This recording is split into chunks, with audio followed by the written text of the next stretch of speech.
Imagine a vast continent teeming with life and natural resources, a land of immense beauty and diversity, from the dense, lush jungles to the sprawling savannas teeming with wildlife. Africa was a continent of unparalleled richness. But to the eyes of European outsiders, it was seen as a land ripe for the taking, a treasure trove of untapped potential. This was Africa in the late 19th century, a continent on the brink of a dramatic and devastating transformation. European powers, driven by insatiable hunger for resources and imperial ambitions, were turning their attention towards Africa with increasing interest. The continent's vast landscapes and rich resources were seen as the perfect opportunity to expand their empires and increase their wealth. The discovery of diamonds in South Africa in 1867 marked the beginning of a new era of exploitation. This discovery was soon followed by the unearthing of gold in 1886, further intensifying the European desire for African riches. As the competition for control over these precious resources grew fiercer, so too did the risk of conflict between the European powers. Each nation sought to outmaneuver the others, eager to claim the largest and most resource-rich territories for themselves. It was against this backdrop of escalating tension and ambition that the Berlin Conference was convened. The conference, held from November 1884 to February 1885, was a pivotal moment in the history of Africa and the world. This conference was not about understanding or celebrating Africa's rich diversity. Instead, it was a meeting orchestrated by European powers to carve up the continent amongst themselves, with little regard for the people who called it home. The decisions made in Berlin would have profound and lasting consequences for Africa. The arbitrary borders drawn by the European powers ignored the complex tapestry of ethnicities, cultures, and languages that existed on the continent. These decisions led to the disruption of traditional societies and the imposition of foreign rule, often with brutal force. The legacy of the Berlin Conference is still felt in Africa today, as the continent continues to grapple with the consequences of colonialism. The Berlin Conference set the stage for a century of exploitation and conflict, shaping the destiny of Africa for generations to come. The impact of this meeting is a stark reminder of the far-reaching consequences of imperial ambition and the enduring resilience of the African people. The race for Africa was on, and the major players were not about to let this opportunity slip through their fingers. Great Britain, with its vast empire and industrial might, saw Africa as crucial for maintaining its global dominance. France, eager to expand its influence and recover from its defeat in the Franco-Prussian War, viewed North and West Africa as key targets. Germany, a newly unified nation, was eager to establish itself as a major power, and saw colonies as a symbol of prestige and a source of raw materials.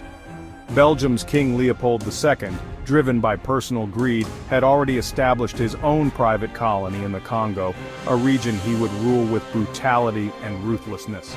Portugal, with its long history of involvement in the slave trade, aimed to hold on to its existing colonies in Angola and Mozambique. These European powers, each with their own motivations and ambitions, descended upon Africa like vultures, ready to divide the spoils amongst themselves. The Berlin Conference was a defining moment in African history, marking the formal beginning of European colonialism across the continent.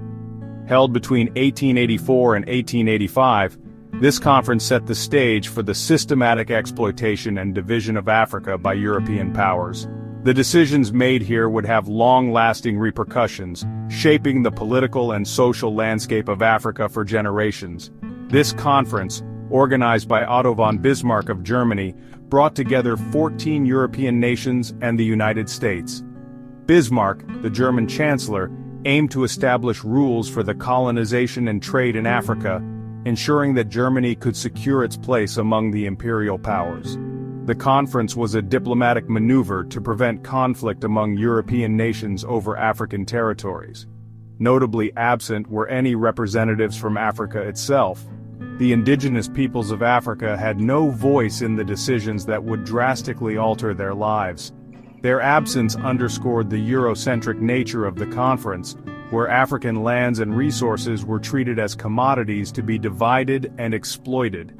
The conference aimed to regulate European colonization and trade in Africa during the New Imperialism period and coincide with Germany's sudden emergence as an imperial power. The European powers sought to avoid conflict among themselves while maximizing their control over African territories. This was a period marked by intense national rivalries and a desire for economic expansion. Its outcome, the General Act of the Berlin Conference, formalized the Scramble for Africa. This act laid down the rules for the annexation of African territory, requiring that any European claim to African land be backed by effective occupation and notification to other European powers. It was a legal framework that legitimized the aggressive expansion into African lands. The conference lasted for 3 months, and during this time these European powers engaged in a complex and cynical game of map-making, dividing up the African continent among themselves with the stroke of a pen. The arbitrary borders drawn during the conference ignored the rich tapestry of African ethnicities, cultures, and languages, leading to future conflicts and divisions. Borders were drawn with little regard for existing ethnic groups, linguistic boundaries, or the wishes of the African people.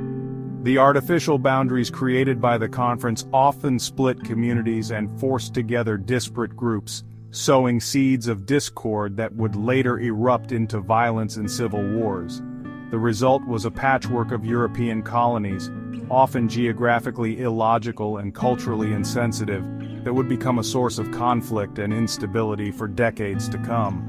The legacy of the Berlin Conference is a testament to the destructive impact of colonialism, as the arbitrary borders and exploitative practices established during this period continue to affect the political and social dynamics of Africa to this day.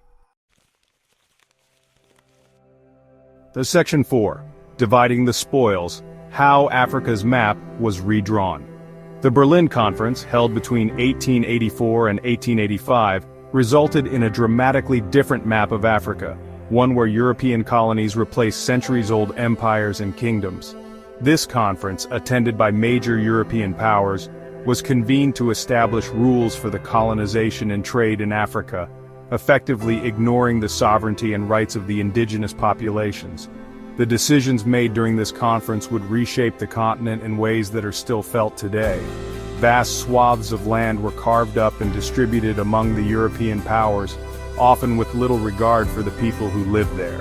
The arbitrary borders drawn by the colonizers split ethnic groups and communities, leading to conflicts and tensions that persist to this day. The European powers were primarily interested in exploiting Africa's vast natural resources, including minerals, rubber, and agricultural products, to fuel their own industrial growth and economic expansion. France secured control over much of West Africa, including Senegal, Mali, Ivory Coast, and Mauritania. French colonial rule was characterized by a policy of assimilation, where they attempted to impose French culture, language, and institutions on the local populations. This often led to the erosion of traditional African cultures and social structures. The French also established extensive infrastructure projects, such as railways and ports, to facilitate the extraction and export of resources. Great Britain, with its focus on securing a continuous route from Cape to Cairo, established colonies in East Africa, including Kenya, Uganda, and parts of Sudan, as well as maintaining its control over South Africa. The British employed a policy of indirect rule, working through existing local power structures and leaders to administer their colonies. This approach allowed them to maintain control with relatively few British officials on the ground, but it also entrenched existing social hierarchies and inequalities. Germany gained control of territories in East Africa known as Tanganyika, Southwest Africa, which we know as Namibia, and West Africa, including Cameroon and Togo.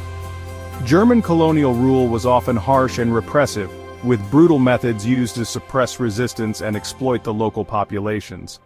The legacy of German colonization includes some of the earliest instances of genocide in the 20th century, such as the Herero and Namakwa genocide in Namibia.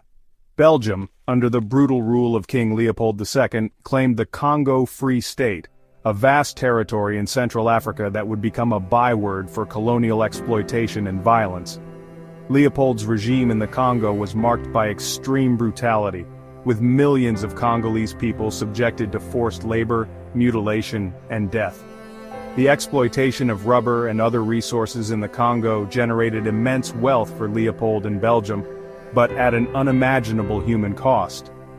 Portugal clung to its colonies in Angola and Mozambique, while Italy managed to secure control of Eritrea and Somalia on the Horn of Africa. Portuguese colonial rule was characterized by a rigid and exploitative system, with a focus on extracting resources and maintaining strict control over the local populations. Italy's colonial ambitions in Africa were driven by a desire to establish itself as a major European power, but their efforts were often marked by military conflict and resistance from the local populations. This division of Africa, determined by European greed and ambition, would have profound and lasting consequences for the continent and its people. The arbitrary borders and exploitative practices established during the colonial period have left a legacy of political instability, economic challenges, and social divisions that continue to affect African nations today. The impact of colonization is a complex and painful chapter in Africa's history, but it is also a testament to the resilience and strength of its people who continue to strive for a better future. Section 5. The Scramble for Africa, driven by greed and national pride. The European scramble for Africa was fueled by a potent mix of greed and national pride. The discovery of vast mineral wealth, including diamonds, gold, and rubber, whetted the appetites of European industrialists and investors. These resources, they believed, would fuel their factories, generate immense profits, and secure their nation's economic dominance. Beyond economic motives, national pride played a significant role. European powers saw colonies as a measure of their standing in the world. A vast colonial empire was seen as a symbol of power, prestige, and a nation's ability to project its influence on the global stage. This desire to compete with their European rivals and assert their dominance on the world stage blinded many to the human cost of their actions.